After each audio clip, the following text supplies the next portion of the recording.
today what we are going to do is we are going to make this configuration more dynamic, because you can see that this is hard-coded string. So this is good to work in this way in development environment, but not recommended, and especially when our code goes to production.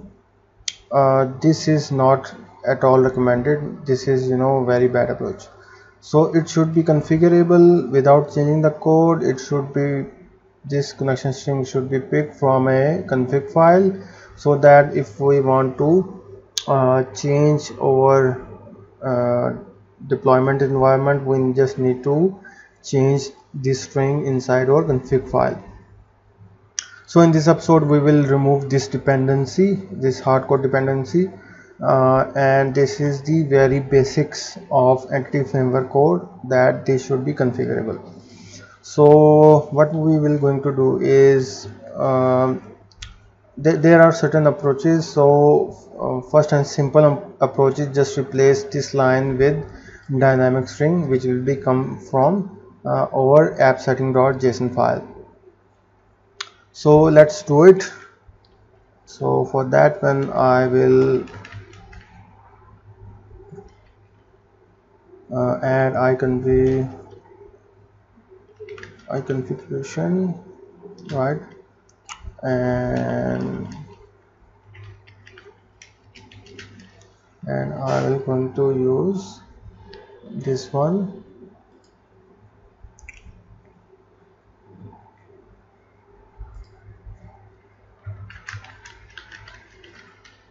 Configuration builder, we were going to use this configuration builder inside this configuration builder. Configuration, let me say it, config builder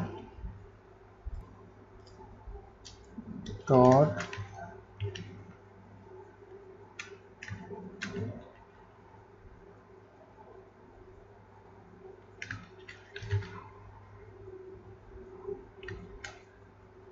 right. And for this one we need to support JSON file, we need to add another package, which will be Microsoft configuration. Let me show you the package, and the package name is microsoft.extensions.configuration.json. it will support over JSON configuration file, right? So let me install that one straight away. Let's go back to our context class, and here we will just give the name of our .json file, right? Configuration builder.build, and this method will going to give us configuration.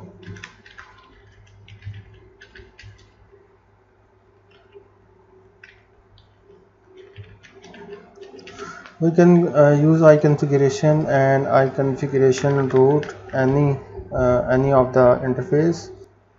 So the final thing is, let's copy paste this connection string from here to the app setting.json file, right? So but before that, let's complete this implementation, and here we will going to use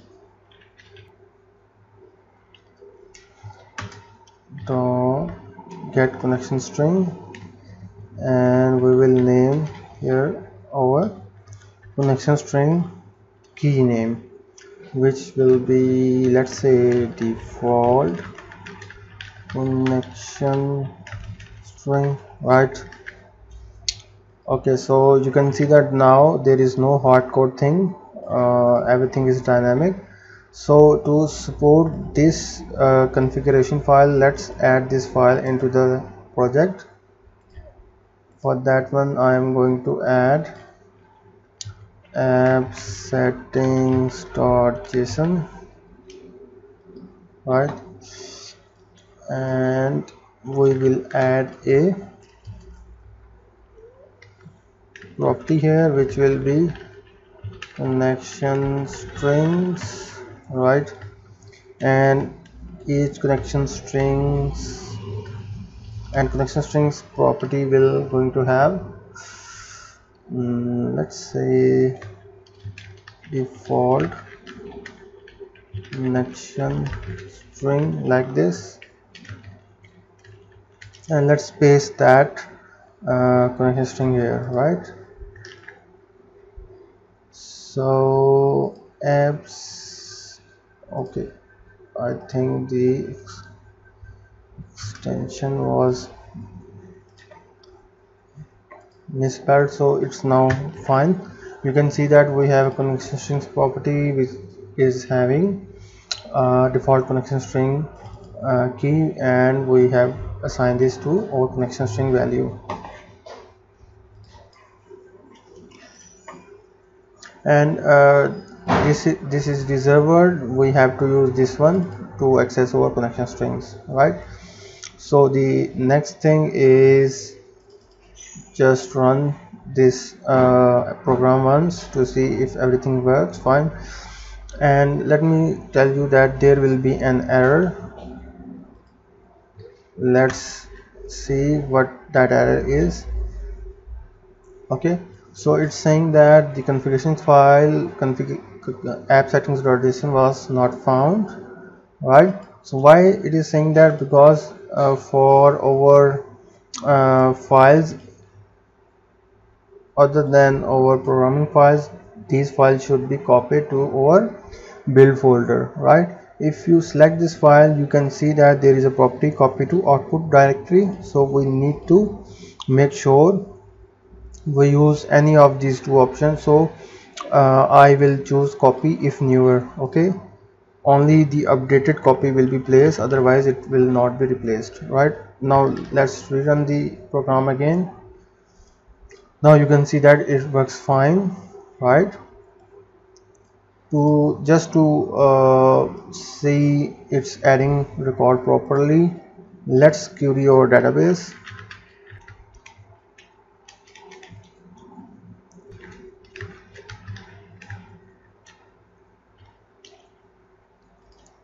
The toolist is saying it should be supported,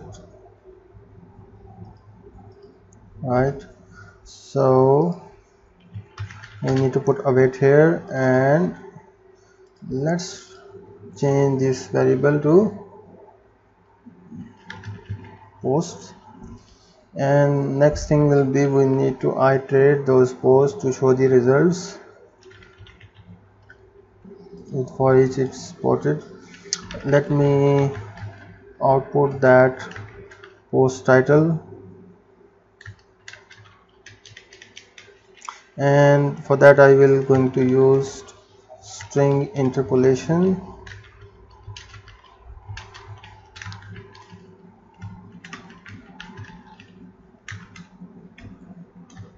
right? Let's give it a run once so that how many posts are there. So you can see that there are 1 2 3 4 posts right now. Let's rerun again. Now there should be 5 posts, 1 2 3 4 5, right? So it's working fine. So this is how we can make our entity framework core implementation dynamic. Best approach.